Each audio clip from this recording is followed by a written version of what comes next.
बहुत अच्छी है और लोग ड्रामास बहुत शौक से देखते हैं। Yeah. तो एज अ मॉडल मुझे इतने लोग नहीं जानते होंगे, मुझे टीवी पे देखने के बाद ज्यादा लोग जानते हैं, बिल्कुल नॉर्मल पब्लिक को तो नहीं पता मॉडल्स में। बिल्कुल।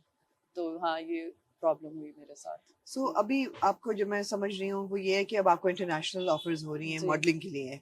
सो मॉडलिंग करियर जो है आपने अपना मुल्क से बाहर करना है, जी, बट अब आप फुली कमिटेड हो as an actor as in an actor, Pakistan. या ये राइट। दोनों चीज़ों का बैलेंस बड़ा मुश्किल है, मुश्किल है। इसलिए अच्छा है हाँ, कि आपको डिफाइंड है आपकी बाउंड्रीज बट की यहाँ मॉडलिंग करनी है।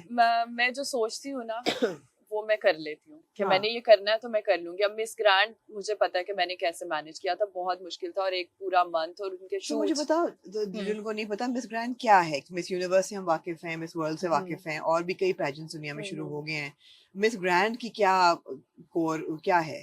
Miss Grand International is a beauty pageant like Miss Universe, Miss hmm, World. Miss Universe number 1 पे आता है, फिर Miss World आता है, then Miss International and then Miss Grand International. ठीक है काफी ज्यादा pageants होते हैं, but Miss Grand is one of the biggest pageant of the world. ठीक है। Hmm. और ये कहाँ हुआ था? It was in Thailand. Thailand में हुआ Hmm. था, तो वहीं पे। सो एक्सपीरियंस अच्छा था सारा गोइंग वहाँ पे? Uh, it was a roller coaster ride for me हाँ, from day one. कैसे? बहुत मुश्किल था, मुझे लगा मुश्किल मिस था। चाम में बहुत मजा आया था और वो भी मुश्किल था, लेकिन मैं कर लूंगी। और हम्म मतलब मुझे काम करने का शौक है और मैं अपने हम्म। काम को लेके बहुत डेडिकेटेड हूँ, बट और Miss Charm was in Vietnam, it was in Vietnam, right? या राइट। तो ये दिस तो was not the same. No no, it was totally different. It was more tough. सुबह 7 बजे उठते थे हम लोग, 9 बजे हमें पूरा रेडी होके, फॉर्मल रेडी होके, मेकअप, बाल, हील 6 इंचेस हील के बगैर वॉक नहीं कर सकते। यहाँ वाओ। पे तो हम 2-3 इंच वाली हील भी पहन लेते हैं, वहां पे हाँ, पेजेंट में आपको 6 इंच वाली हील 6 पहननी है। Inch heal. और सुबह से रात 12 बजे तक हम काम करते थे, दिन में 3-4 इवेंट्स होते थे, और सारा वक्त कैमरास, पिक्चर्स और स्माइल, और आपकी बैक स्ट्रेट होनी है, आप हाँ, ऐसे नहीं बैठ सकते हैं। और मतलब बंदा और थक जाता है कितने दिन पिक्चर्स ये बनवा चलता बनवा। रहा? 25 days। 25 डेज। उसमें रिहर्सल सिर्फ मेन 3 शोज थे, नेशनल कॉस्ट्यूम और हम्म प्रीलिम एंड देन फिनाले। उनकी रिहर्सल थी, लेकिन उसके अलावा इवेंट्स थे, ट्रैवलिंग थी। कभी हम पताया ट्रैवल कर रहे हैं, कभी हम कंबोडिया कर रहे हैं, तो मतलब बीच में ट्रैवलिंग का भी, और नींद नहीं पूरी होती थी, 3-4 घंटे सोते थे हाँ, और फिर उठ के। मुश्किल मुश्किल और काम है। खाना, सबसे मुश्किल खाना। पाकिस्तानी लोग नहीं रह सकते पाकिस्तानी नहीं। खाने के बगैर, और हम रोज थाई फूड खा रहे थे, हाँ, थाई फूड खा खा के ऑल्दो हम यहाँ ढूंढते हैं अच्छा इतनी। थाई फूड के मिल हाँ, जाए, लेकिन रोज लेकिन खाना पड़े तो फिर रोज नहीं खा सकते, एब्सोल्युटली। और इतनी वीकनेस हो गई थी, और मेरे बैग्स गुम गए थे पहले दिन ही। पीछे एक शॉर्ट सर्किटिंग हो गई है जिसकी वजह से लाइट चली गई है, इसलिए guys bear with us, we are sorry about the light, but conversation continue रहेगी। हाँ, तो you talking about the Thai food और चैलेंजिंग और चेंज की हील और पैजेंट का पूरा माहौल और वो सारा चैलेंज वो तो उसके है। अलावा सबसे बुरा पार्ट मेरे साथ ये हुआ था, लोग मुझे बहुत जज कर रहे हैं कि मैंने नेशनल कॉस्ट्यूम ऐसा क्यों पहना, मैंने हाँ, कपड़े ऐसे क्यों पहने। मेरे साथ हुआ क्या, ये तो सब पूछ लें, किसी को नहीं पता क्या क्या हुआ। हुआ? मैं पहले दिन जब एयरपोर्ट पे जा रही थी, तो मेरे पास 6 बैग्स थे, मैं यहाँ से सब कपड़े वगैरह चीजें लेके जा रहे थे ठीक है। National costume. उन्होंने एयरपोर्ट पे अलाउ नहीं किया, 5,50,000 एक्स्ट्रा लगेज का बिल था, और ओह मैंने वाओ। उनको बोला कि मुझे डिस्काउंट दें, और ये वो खैर नहीं हुआ, और मैंने कहा ये बहुत ज्यादा है, मतलब अब बैग्स के लिए इतना ज्यादा पे करूं। हाँ, तो उन्होंने कहा आप कार्गो करवा दें, 3 बैग्स वापस भेजे, 3 बैग्स मैं लेके गई। जो 3 बैग्स लेके गई, वो कंबोडिया की हमारी कनेक्टिंग फ्लाइट थी थाई एयर से, 1 आवर का डिफरेंस था, तो मैं फ्लाइट में चली गई हूँ, मेरे बैग्स नहीं आए फ्लाइट ओह में। तो गॉड। जिस दिन मैं पहुंची हूँ शो पे, पहले दिन मेरे हाँ, पास कुछ नहीं था पहनने के लिए, और मैं सोच रही हूँ अब मैं क्या करूँ। तो फिर मैंने उनको, टीम को बताया, उन्होंने मुझे ड्रेस अरेंज करके दिया, मेरी रूममेट ने मुझे हील्स दी, मुझे ज्वेलरी दी। मैंने पहला दिन गुजारा, नेक्स्ट डे मेरे वो बैग्स मुझे 2 मिले, लेकिन फिर मेरी बहन ने मुझे कार्गो करवाए थे बाकी बैग्स, और वो 4 दिन बाद कंबोडिया आने थे, और हमने कंबोडिया ही रुकना था, लेकिन हम अचानक बैंकॉक चले गए। तो वो बैग्स कंबोडियन एयरपोर्ट पे फंसे रहे। आगे अब वो आगे मुझे रोमा, पीछे पीछे बैग। हाँ, 25 डेज के बाद मुझे मेरे बैग्स ओह मिले हैं। तो मैंने गॉड। वहां पे कपड़े रेंट किए डिजाइनर से, और मैंने लड़कियों से चीजें ली और पहनी। अब मेरा नेशनल कॉस्ट्यूम जो था वो मेहंदी का थीम था, लहंगा, चोली, ट्रेल और मेहंदी की थाल थी, वो कस्टम ने अलाउ नहीं की थाल आनी। फिर मेरा ड्रेस चेंज हुआ, उन्होंने जिस दिन शो था उससे एक दिन पहले मुझे कॉस्ट्यूम मिला, ये HSY वाला, और उसके साथ भी उन्होंने अम्ब्रेला बनाई थी, बहुत प्यारी, बहुत ग्रैंड अम्ब्रेला थी, वो कस्टम ने अलाउ नहीं की। मेरी ज्वेलरी नहीं पहुंची, मैं अब वहां पे बैठी रो रही हूँ कि ये क्या हो रहा है मेरे ये साथ, तो मैं बड़ा कैसे। बड़ा हैं, मुश्किल पैजेंट था ये। बहुत हाँ मुश्किल था। हाँ। और फिर उन्होंने मुझे ज्वेलरी अरेंज करके दी, लेकिन फिर मैंने वहाँ पे एक अम्ब्रेला बनवाई थी, वो बिल्कुल उसके साथ आउटफिट के साथ जा नहीं रही थी। मैंने उसको गोल्डन स्प्रे कर दिया, वो खराब हो गई। फिर मैं कह रही थी सब कुछ खराब हो रहा है, मैं शो क्या क्या ही करूं, मतलब मैं किस कंट्री, इतनी स्ट्रॉन्ग कंट्रीज हैं और उनके प्रॉप्स, उनके कॉस्ट्यूम्स इतने अच्छे हैं, उनके डिजाइनर्स उनकी हेल्प करते हैं। हमारे यहाँ पे लोग उस तरह से नहीं सपोर्ट करते।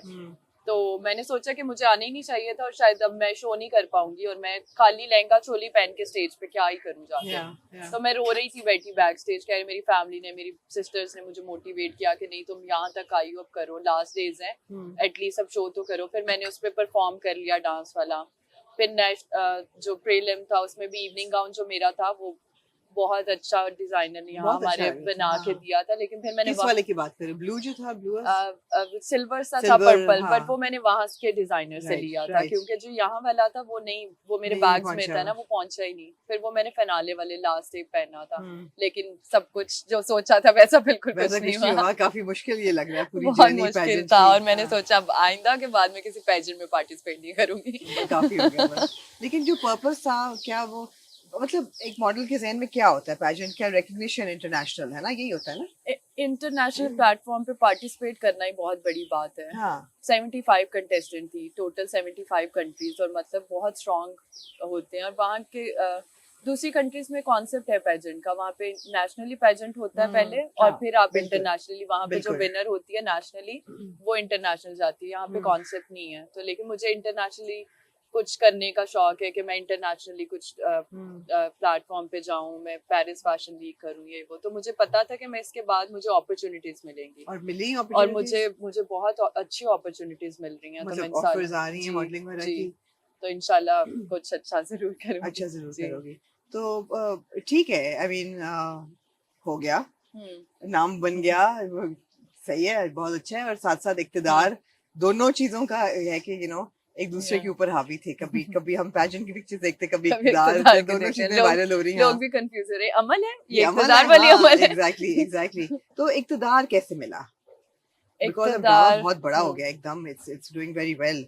ये how did you get this project?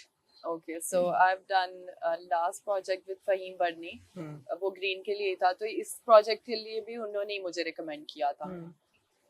Last वाला कौन सा था प्रोजेक्ट? लास्ट वाला था इमरान अब्बास और सादिया खान का एक ड्रामा आ रहा है, मुझे उसका नाम भूल गया। उसमें मेरा सपोर्टिंग रोल था, और वो डिफरेंट कैरेक्टर था। उसमें बिल्कुल चुटिया और सिंपल शलवार कमीज वाली लड़की। इस प्रोजेक्ट के लिए इन्होंने मुझे इस तरह से फाइनल किया कि इनको मॉडर्न और रिच लड़की चाहिए नाम ही नहीं याद ड्रामे का, और मुझे पता है किस ड्रामे की बात कर रहे हो, बिकॉज़ हमने भी देखना शुरू किया था।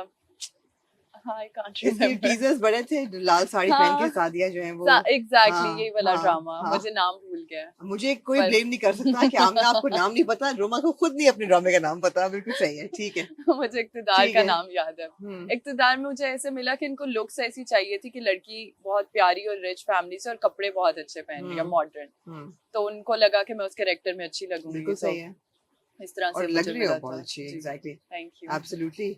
अच्छा, मजे का है। तो गुड एक्सपीरियंस। खत्म हो गया शूट के भी चल रहा है? We are still shooting. You are still shooting. तो ये बात पक्की है कि you want to act now? या आई तो वांट टू आगे बी एन एक्ट्रेस। पाइपलाइन में क्या है? अभी मैं एक और ग्रीन के लिए प्रोजेक्ट कर रही हूँ मिकाल जुल्फकार के साथ, और एक दो और प्रोजेक्ट्स हैं, 2 फिल्म्स के ऑफर्स हैं, तो वो भी मैं देख रही हूँ, स्क्रिप्ट देख के फाइनल करूंगी। जी, तो यही प्लान है अभी एक्टिंग में कुछ। That's good. You're on the track जो आप चाहते थे हमेशा, और बड़ी अच्छी चीज है। मॉडलिंग चलेगी साथ साथ? मॉडलिंग नहीं, अब मैं एज अ मॉडल काम नहीं करूंगी। इंटरनेशनली कर सकती हूँ, लेकिन पाकिस्तान में अब मैं एज एन एक्ट्रेस ही करूंगी। एक्टिंग में क्या चैलेंजेस हैं आजकल, खासतौर पे मॉडल्स जो आती हैं एक्टिंग में, उनके लिए इज इट आसान है काम करना या मुश्किल है ज्यादा? एक्टिंग लोगों को जितना लगता है आसान, उतनी आसान है नहीं, मुश्किल है, और अब सीखना पड़ता है आपको। मगर ये नहीं मैं पूछती कि एक्टिंग आसान है मुश्किल, मतलब लोगों का परसेप्शन क्या होता है? मॉडल्स को वेलकम करते हैं ज्यादा या उनको सीरियसली नहीं लेते बिल्कुल? शुरू में तो सबको यही लगता है कि मॉडल्स जो हैं वो एक्ट नहीं कर सकती, क्योंकि उनके एक्सप्रेशंस बहुत डेड होते हैं और वो एक्ट नहीं कर सकती। लेकिन अब काफी मॉडल्स जो हैं वो एक्टिंग में आ गई हैं और अच्छा कर रही हैं। तो ये डिपेंड करता है, कुछ मॉडल्स नहीं कर पाती, लेकिन कुछ मॉडल्स तो अच्छी एक्ट्रेस बन गई हुई हैं तो कर लेती हैं। तो it's all about your dedication, if you want to do it you will do it. तो एक्टिंग में आपकी रोल मॉडल्स कौन है, मतलब who do you want to be like? हाँ, I like Sabaa Qamar, I like Humayma Malik हाँ. and Fawad Khan. इकरा अजीज बहुत अच्छी एक्ट्रेस हैं, सज्जल